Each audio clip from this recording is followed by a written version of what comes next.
Hello and welcome to the Pluso Presents podcast for the week of February 14th. Happy Valentine's Day. Oh man, I gotta get something for my wife. And this is episode number 186. I'm Mike Pluso. I am your host. And this episode of the Pluso Presents podcast is Vanity and the Work Environment. And what do I mean by vanity in the work environment? I used to work with a bunch of women who always were dressed to the nines. I mean, they always looked really good. And part of that was because we had to go out into the community sometimes. Part of it was just the culture of that particular group. They always dressed up. I'm married to a woman like that. When she goes to work, she always looks like she could be the model on a magazine somewhere. And there's a benefit to that. There really, really is. There's actually a benefit to looking good.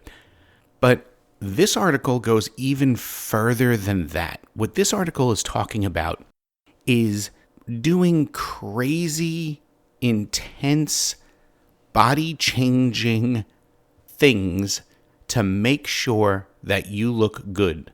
Primarily weight, but there's other things that you could do. It could be teeth, it could be skin imperfections, etc. And the article this week discusses what are the benefits of that. Why do people do that? And let's be honest, there is a real world benefit. Beautiful people get promoted. Beautiful people get attention. Beautiful people, and I keep thinking of the Marilyn Manson song, even though I know it's not about this, but the beautiful people in the world have a leg up. So it makes sense that if you have something that culturally or traditionally it makes you quote unquote ugly, then you would want to change that. I've personally had an experience with that when I lost a lot of weight. And there is a very, very specific difference in the way people react to you. So this article kind of explores all that. It explores why would you want to go to extremes to make yourself look more attractive, specifically as it relates to work. I don't think I need to go into why you would want to look attractive for the whole sex drive, dating, matching up with other human beings thing. That's been there and always has been there throughout all of humanity. This is really more about work and the working environment and making those changes specifically for that. But before we get into it, you may want to hit pause if you're like me and completely forgot about Valentine's Day and you need to go out because there's somebody special in your life. Thinking about attractiveness, I think that's kind of funny. This is definitely an apropos conversation. So hit pause, go get that person that thing of cookies or the chocolates or the flowers or whatever it is that they're into. Those are the traditional ones. Get that stuff, then come back, and then unpause it, and then you can hear all my thoughts on vanity and the workplace in our post of the week.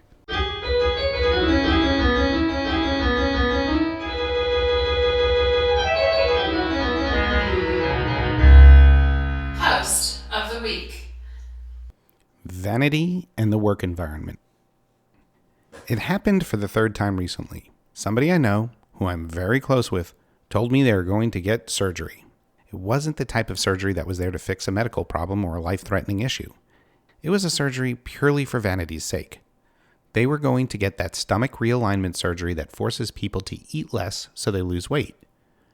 I know at least 3 overweight people who have had that surgery to change their personal appearance. In one case, my friend Cynthia did it specifically because of the impact it was going to have on her appearance at work. Cynthia is in one of those oddball positions where she had to answer to a large board of directors as well as the public. She was advanced in her years and had gotten the middle age spread and then some. Because Cynthia had to deal with the board and because her job was also a highly visible public-facing position, she was exceptionally conscious of her weight and appearance. It's not like she was lazy. Cynthia is one of the hardest working women I know. She simply has one of those bodies that gets big and wrinkly as it gets older, something I'm familiar with personally. There's a whole lot of genetics at play in our personal appearance, no matter how much the local gym recruiter and your doctor want to convince you otherwise. Unfortunately, Cynthia got dealt a poor hand in this regard, so she told me that she decided to go for the nuclear option of surgery, an unnecessary operation done in the name of workplace vanity. I always find it difficult to try and counsel others away from that surgery. It's not the vanity aspect. It's the fact that every single person I know who has had the surgery ultimately reverts back to their pre-surgery weight within a short period of time. Like the famous line in Jurassic Park, life finds a way. Within 2 to 5 years, all that money and all that pain and recovery was for naught. I don't blame them though. I understand the drive to lose weight. I've discussed my own struggles here before. A few years back, after a health scare, I lost about 100 pounds. I felt great, and I was finally able to wear off-the-shelf dress shirts that easily buttoned around my neck and didn't make me feel like I was choking. Even though nobody really fully directed me to wear suits every day, I did. It was vanity at play. I was attractive in my suits and my thin face. Well, more attractive than I usually am. The occasional flirtatious comment was a huge boon to my ego. There was even one instance of an obsessive attraction that almost became a problem which I had to report. Most importantly, it worked. People definitely treated thin Mike in a well-tailored power suit very differently than chubby Mike in khakis and a work shirt. But like everybody I know who's lost tons of weight and has a physique that's naturally large, eventually the weight came back. When the weight came back, people started treating me the same again. In my case and in Cynthia's case, it was about weight gain and weight loss. Still, those are not the only issues that people deal with in their personal appearance. There's hair growth where there shouldn't be any hair, no hair where there should be, skin imperfections like warts, and just a general shape of the body that people may find unattractive. This could be stuff like having too large of a nose or misaligned teeth. The reason why all this stuff is important in the work environment is because of the innate inclination of the human animal to be deferential to highly attractive individuals. It's a subconscious thing. I remember reading one study about how attractive people get a leg up in life from the earliest years of elementary school. The teachers, subconsciously, pick the attractive children more when interacting with the class. Over time, this creates a more engaging learning environment, which means the more attractive people are better prepared scholastically for their life. School, in many ways, both directly and indirectly, is a microcosm of work. I occasionally discuss the idea that many sales groups, especially those in male-dominated industries, have a tendency to have an attractive female on the team. I promise you that's not for the sake of diversity. The simple fact is that some attractive women with half-baked products can get in the door faster than a male sales rep with an amazing product. This, sadly and clearly, illustrates the reality of the power of attractiveness at work. It also underscores the idea that vanity at work is useful. It's not just sales. Let's be honest. Even in their later years, how many incredibly unattractive CEOs are there? So if you're playing the professional game of ladder climbing, should you go to extreme measures so you look good at work? It's not that difficult to pull off. As we have described earlier, much of this can be taken care of with surgery or other procedures which are less invasive. My personal favorite of the less drastic measures for weight loss is cool sculpting. It's a process where they freeze the fat out of you through never-ending sessions with a machine that's designed to freeze very specific parts of your body. It's definitely not as effective as liposuction, but from what I can tell, it does have a minor effect. There is, of course, plastic surgery and other methods to clear up physical imperfections not related to weight. This can be very effective in very minute doses. There's no question that you can go way too far. The poster child for this was Michael Jackson. It's always interesting to take a look at what he was like as a 20-something-year-old musical artist before the seminal Thriller album, and then what he looked like years later. He's not alone. Many celebrities who understand on a very deep level that their appearance is an outsized chunk of their value offering start with a nip and a tuck and don't stop there. They eventually end up looking like a completely different human being that falls squarely into the uncanny valley. If you're unfamiliar with the uncanny valley, it is a term to describe when media characters or robots are designed to look like humans. Typically, the closer you get, the more people can relate to the artificial construct up until a point. As you get closer, their appearance becomes disconcerting. When it's really close to looking human, but not quite, then people start to feel very uncomfortable. Recent examples of this include the mass populace's reaction to the movie version of the Cats musical or the animation in the Polar Express. Too much plastic surgery in a real human being can fall into this situation where they are creeping people out. I mentioned Michael Jackson, but Joan Rivers is another good example. A quick Google search will find many examples. Clearly, the slippery slope of surgery can be a quick fix, but it's also a huge risk. Is any job or career worth it? I guess it depends on where you are in your personal priorities. If you want to get ahead at work, then looking attractive will help. I will admit I've been tempted by these vanity-oriented shortcuts. I made the decision not to use them for the simple fact that I am very risk-averse. I just don't like the idea of going under the knife, nor do I see value in paying good money to do better with the ladies or in my career.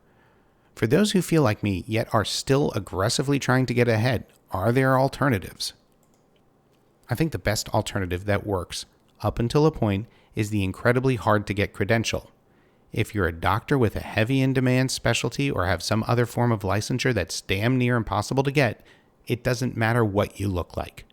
It doesn't have to be medical. If you have top-secret clearance, every security certification under the stars, and are located in a place with extremely high demand and very low population of licensed employees, you're hired. It doesn't matter if you look like the hunchback of Notre Dame who just got out of a fire that burned 90% of his body. Getting the job versus upward mobility are two very different things, so the credential can get you the job where you may not get it otherwise because of your personal appearance, but that would be it. The other option is to try and disguise what you can't hide. It's amazing how much weight a well-tailored suit can hide. I know from experience on that one. Good hygiene and assiduous compliance to best practices relating to the company uniform are other examples. What do I mean by assiduous compliance to best practices and the company uniform? What I mean is if you have to wear a company shirt with a corporate logo, make sure it's crisp, clean, and pressed. Same with your pants. Always look your best in your personal appearance where you can manage it. It's not a perfect solution, but I can guarantee you if you have two relatively unattractive and overweight individuals in a room and one of them is sloppily dressed and the other one is neat, the person with the better appearance will get preferential treatment, all other things being equal. Ultimately, in the work environment, how you look is incredibly important. This means, as much as I don't like it, having a degree of vanity is important. This isn't nice, it's far from warm and fuzzy, but it's absolutely the truth. Ultimately, this means vanity at work is a good thing, unless you take it too far and start to look like the love child of Carrot Top and Courtney Cox. Now that I think about it, we should cast those two in a new sitcom that's all about people who can't seem to make it up the corporate ladder no matter what lengths they go to. They're good actors, but I have a feeling the sitcom would get canceled by the second or third episode when the test audiences all report how creeped out they are by the stars of the show.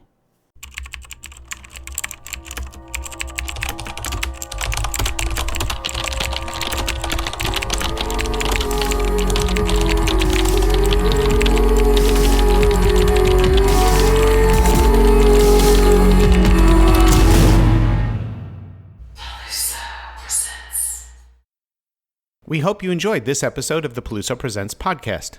You can follow the Peluso Presents efforts via Twitter @PelusoPresents, on Facebook, on Medium.com, just search for Mike Peluso, on LinkedIn, and of course on the blog located at www.pelusopresents.com. You can email us directly via peluso@outlook.com. This podcast is available on all major podcast services, including iTunes, Google Play Music, or your podcast service of choice. We love and appreciate any comments and reviews you wish to leave. Please remember to support this effort by sharing and liking the postings on all your social media. If you'd like to support this effort more directly, you can via patreon.com/Peluso Presents. Thank you for listening, following, sharing, and for your support. We appreciate it.